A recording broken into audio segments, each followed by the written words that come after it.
Well, greetings and salutations, Aaron growing in Portland.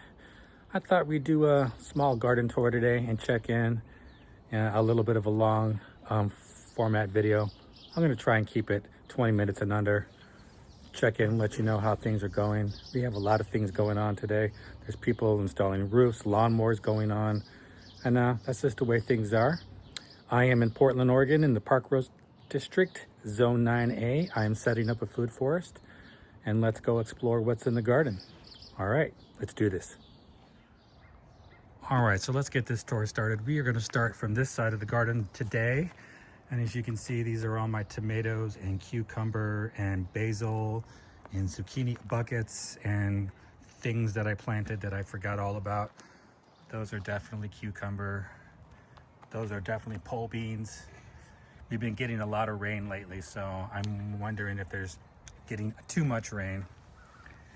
And the basil and some kale, which I didn't remember planting, tomatoes and tomatoes.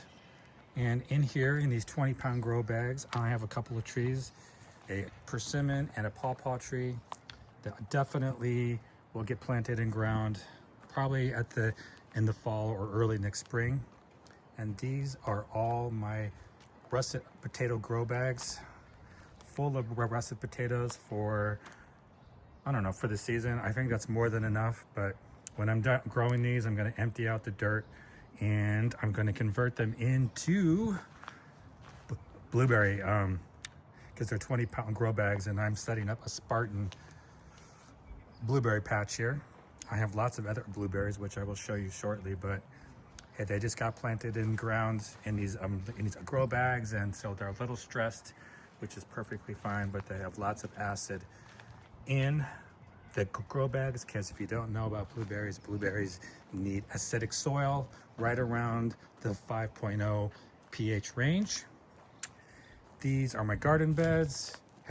Garlic is almost ready to harvest. It's been in ground since last November.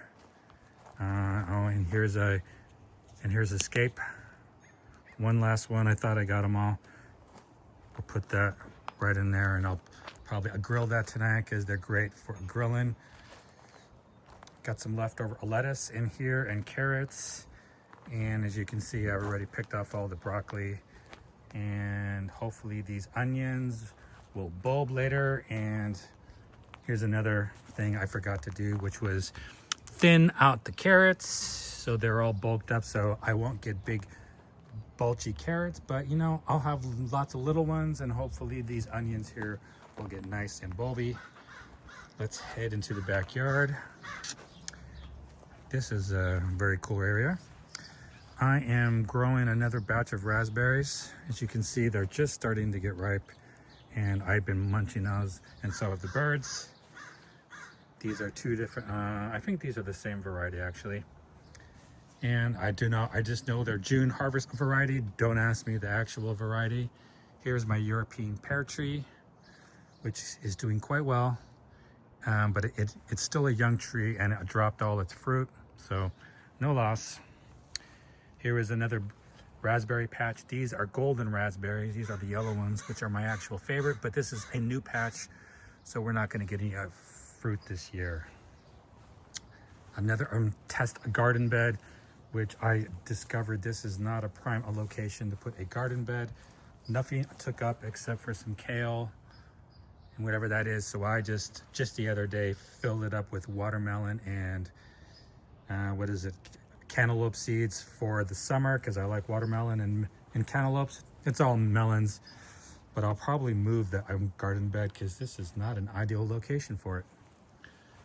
Here is my peach tree, which is now making a full recovery from leaf curl. Just a little bit left over. It will get sprayed for sure in the fall and again in the spring. And whatever fruit I have left, which is just a few peaches left, have been wrapped. And over here, this is new.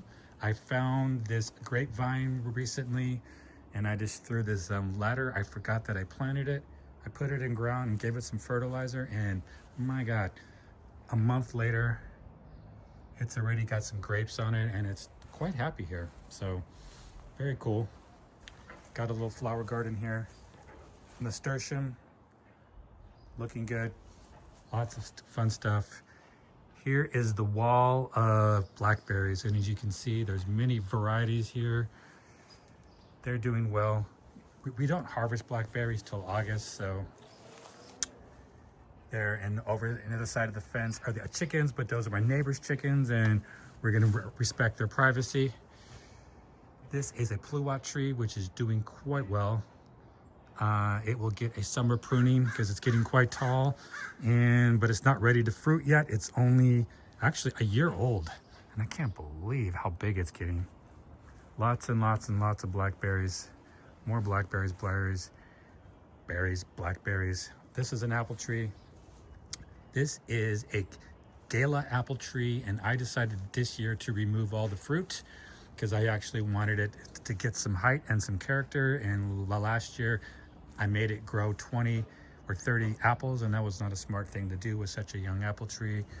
And it definitely responded this year because it's starting to grow and look big, and I'm very happy that I pulled the fruit. This is a fig tree. I believe it is a Desert King fig tree, and it's doing quite well. It's been in ground less than a year, and I'm happy with it. And these are more blackberries, more blackberries, more blackberries. These are my currant bushes. Had a great season of currants. I am not a big fan of currant berries, so I left all the berries for the birds and the squirrels, and they're happy, so I'm happy. That keeps them away from my strawberries. More food for them. Kind of a symbiotic relationship, which I like. This is another apple tree. I believe this is a dwarf, a Liberty tree. Yeah, this is a dwarf. Also, again, I pulled the fruit because I definitely wanted to get some height. These are actually raspberries. I planted more raspberries on this side of over here because I just love raspberries. Super delicious. It's a pawpaw tree and another pawpaw tree because you got to have multiple varieties of pawpaws if you're going to get fruit. This is my Asian pear tree, and it is finally growing. So happy about it. The squirrels just massacred it for the first 2 years, but now it is doing phenomenal. And in case you're wondering, are those raspberries? They're actually black raspberries. So they are not quite ripe yet. So they actually need to turn really dark, almost like a black color before they're ripe, but they're getting there, and they're actually my favorite. So but they're so good. These are marionberries. It wouldn't be Oregon if you didn't have marionberries, so they're all in there having their fun. This is a Bing cherry tree, and it's getting quite tall, and it might need some fertilizer. It's probably saying it needs a little bit of TLC. It's getting plenty of rain, so we're actually good there. So maybe we'll get it some fertilizer. Another currant bush, which is getting huge, which I love. And here's a mistake, because you always call out your mistake. Never plant a dwarf mulberry tree on your fence line with your neighbors, because look at what the squirrels have just massacred this thing. I'm gonna see about giving it a severe pruning this year and see if it could be moved elsewhere, because that is just the worst place for it. Seaberry, doing great. Another currant bush, doing phenomenal. And in here is a little bit of a patch filled with strawberries, which I'm always happy about having strawberries. I mean, who doesn't like strawberries? That is good. Well, thank you, Mother Nature. That is an apricot tree. It is a great story. The main tree died, and then out of the roots came another one. So it was kind of like saying, hey, I didn't like the tree that you bought from the store, and but we'll grow you one. Here is, I believe this is a honey berry bush, but it's been raining so much, and I'm wondering if it's just getting way too much water and the roots are getting a little drowned out. Hopefully we're gonna have a super warm weekend, so hopefully the roots will dry out and it'll do a little better, or it might need some nitrogen, some fertilizer. We'll see. That is another honeyberry, which I love. This is an elderberry, and we'll get something in there. And this is phenomenal. This is my Concord grapevine. As you can see, there's literally lots of grapes in here. This thing is filled with grapes. It's gonna be a great year for grapes. We won't get those till August. Super, super happy with that. This is a cherry bush tree. In case you didn't know, you can have cherry trees and cherry bushes. More marionberries. This is an elderberry. That is a white grape tree, and these grapes are not, they're table grapes, so they're not wine grapes. Don't want to do wine here, have no desire to do wine here. And yes, I think I said those are the marionberries. More raspberries, raspberries, raspberries, raspberries. As you can see, they're just all over the place. Yeah, raspberries are good. Love me some raspberries. Yep, it's a good day. More grapes. Here is another apple tree. This one is doing better. It's recovering from some, I don't know, white powdery mildew. I'm gonna have to figure out what to do with that. Do a little research. This is a Honeycrisp apple tree. Like I said, I pulled all the flowers this year because I wanted to work on getting some character and some height. This is a Bing cherry tree. It's getting its height. It's getting its stem here, or its, what do you call that? The trunk. So it's getting character. It's going to be a few years before I actually get any fruit because the birds pretty much take care of it early. There's strawberries in here, more elderberries, and as you can see, just a ton of raspberries. In fact, I'm giving so many to my neighbors. I'm gonna have to go down and have some neighbors come over and harvest this thing, because when this thing flips, there are literally thousands of berries on here. I mean, this thing is just loaded. I mean, raspberries are so good. As you can see, it's getting so much weight. So I think for next year, my project is going to be to take out this grass here for at least 2 or 3 rows, separate this, and put in metal poles with metal wires and tie them all and build wires so people can actually walk in here and easily harvest raspberries. And I will open this up to a pick and grab, maybe donation based or do a trade.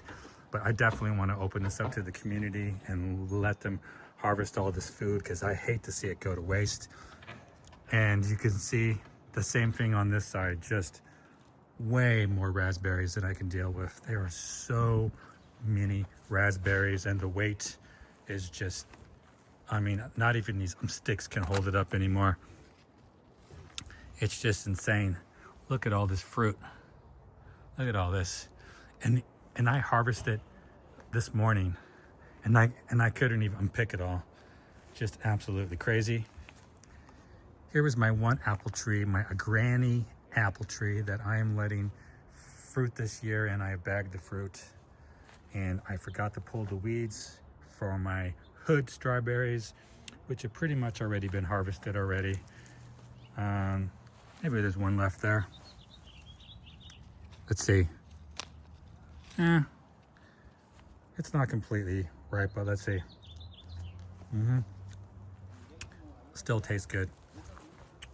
No, there's still some in there. Maybe I'll pay a visit later and see how they're doing. All right, here is another apple tree. This is a Fuji apple tree, which is not doing well. The wind has just tore this thing up. It lost a couple of its stems. It only has 2 left. We're gonna have to figure out what to do with this tree. So right now I have that metal pole holding it up. We have blueberries in here, spearmint, more blueberries there, more blueberries there. I'm not entirely sure if these blueberries are gonna stay here. They've been well fertilized, so they're doing great and they're producing fruit. I might move them into 20-pound grow bags, or I'll leave them alone. Now here is the nectarine tree that got such a bad case of leaf curl that I had to pull it. And you know, pull all the leaves, and this fall it will get sprayed, and it will get sprayed in the springtime so that it does not get leaf curl again. So we're definitely not getting any fruit this year. Obviously you can't have a garden without rosemary. Now these blueberries here are just doing phenomenal, and they're going to stay right here. This is their 3rd year, and these blueberries have hundreds of fruit on them. Those are my artichokes, and that's mojito mint. And yes, I like them growing together. If you want to leave a comment saying don't plant mints in the ground, that's fine. I don't mind. I absolutely love it. So all good with me. More blueberries. This is just turned into weeds. It was filled with dill and arugula and some other stuff. Yeah, I can't remember, but now it's just weeded up, and there might even be some volunteer tomatoes in there. More blueberries. More blueberries here. As you can see, these blueberry bushes are going to stay right here, except for this one. This poor guy is letting me know with these red leaves that he wants to get moved, and he will get moved into a 20-pound grow bag in the fall or next spring. He does not belong there. Poor guy. And the artichokes are about ready to be cut down because I already harvested all the artichokes. They were super delicious. And hey, the rose garden is recovering from too much fertilizer, too many roses, and the wind, which just tore it up and tore it up and tore it up. So there's that. Here's another peach tree, which is recovering from leaf curl. It will also get sprayed. Only one fruit survived, and it's been bagged after all that stuff. This is my mulberry tree, which is doing phenomenal.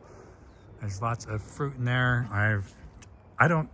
This particular variety of mulberry isn't great for jamming. It's just great for snacking on. So I leave it for the birds, and I snack on it when possible. These are currants and strawberries, which I'm propagating, because all you have to do is cut off a branch and stick it in a pot, and it does the rest. And I will plant those in the fall. Flowers and strawberries and strawberries and strawberries and strawberries all in here. So you can factor. I didn't know I had that many strawberries left. I will have to do another round of strawberry harvesting. That is the female version of the sea berry bush. This is my apricot tree. I apologize for the noise in the background, but my neighbor's having a new roof installed, and this video has to be shot today because we're headed into a heat wave.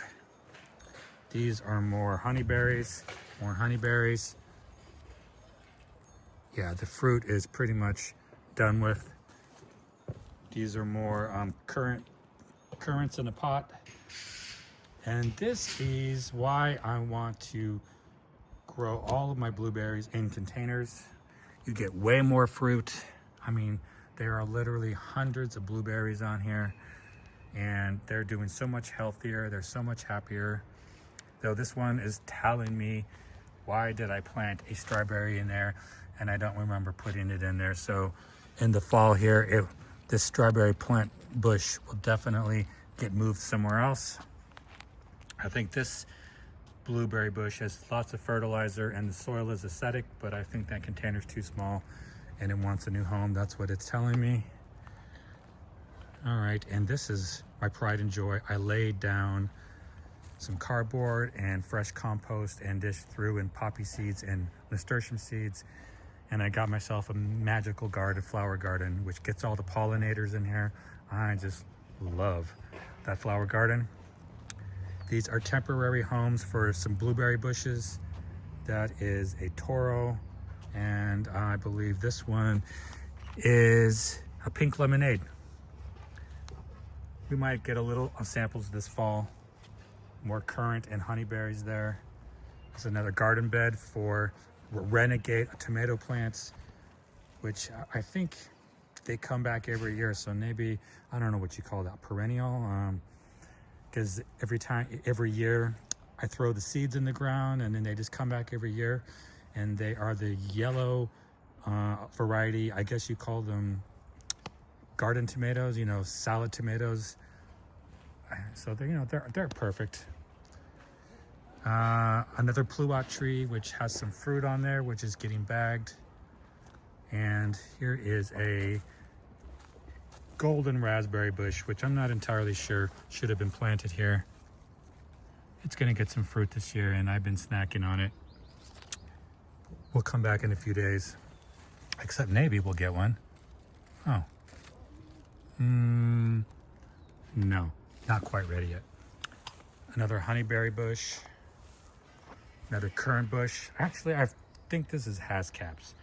Yeah, I think that's a hascap, which is kind of like a sweet and sour version of a blueberry. Here's another experiment with a desert king. I took a clipping from the backyard from that tree and I stuck it in the ground to see what would happen. And sure enough, voila, it worked. I got another one, another fig tree. And last off, let's finish, because these people on the roof are gonna start picking up here and making lots of noise. This is another nectarine tree which just got savaged. I'm not entirely sure it's going to make it. I mean, it looks pretty bad. In fact, I may take it down and put in the persimmon tree that you saw. But you know what? Let's finish off with my favorite peach tree, and which has lots of fruit on it. It's bagged, and it's being made friends with this celery, which is flowering. It's a little peach tree, but it's got lots of fruit on it. It seems happy. I still have to thin some of it out. I literally already removed 25 or 50 peaches on it. I think those ones are too crowded. And this flower garden, I was trying to replicate the same thing that I just showed you, but instead I'm gonna get nasturtium, and I just filled it up with summer squash. So hopefully the squash comes up and we get lots of summer squash. All right, what a great tour. Hey, and listen, we're at 22 minutes, so I managed to do all that in about 20 minutes, which I'm happy about. I hope you enjoyed the tour, and joy is resistance. And I'm gonna turn the camera around here and we'll say our final goodbyes. All right, I hope you enjoyed that tour. It was fantastic. Like I said, joy is resistance. I highly encourage you to, if you own property or blessed enough to own property, really consider start growing your own food. I mean, we're headed into probably a long extended war, and with all this fertilizer issue, and I just suspect the grocery prices are going to go through the roof. So you might want to consider, you know, growing some tomatoes and maybe some strawberries, you know, whatever you can afford. Highly encourage it. I'm just feel blessed. So I thank you for your support, and take care of yourselves, and we'll see you next time. All my best. Well, hello. Looks like you found the Easter egg in this video. I forgot to film this in the main garden tour. This used to be my strawberry patch in this area. As you can see, there's still some strawberry patches in there, and this, whatever you want to call it, monstrosity is here. But here is where the strawberry patch is, and you can see it goes all the way down, and there's literally hundreds and hundreds of strawberries. And I'm going to fix it next year by removing all that and fixing the strawberry patch and fixing the fatal flaw that I forgot to do this year, which is properly fertilize all these strawberries so that the strawberries don't hit the ground and get eaten by the slugs. But I still managed to get about 10 pounds of strawberries this year, and they're all in my freezer. Made strawberry ice cream and jam. So it's not a total loss, but lesson learned. And we can still go and go and go and go and go and go and go. Lots and lots of strawberries. And I stocked up on fertilizer for next year, because who knows what's gonna happen next year with everything going on. And we will pull the weeds in here, but this I do like. This is the spearmint, and I believe these are carnation flowers. I like that as is, but we will pull all this too, and this monstrosity. So glad you found the Easter egg. Joy is resistance, and And take care, my friend. We'll see you next time. All my best.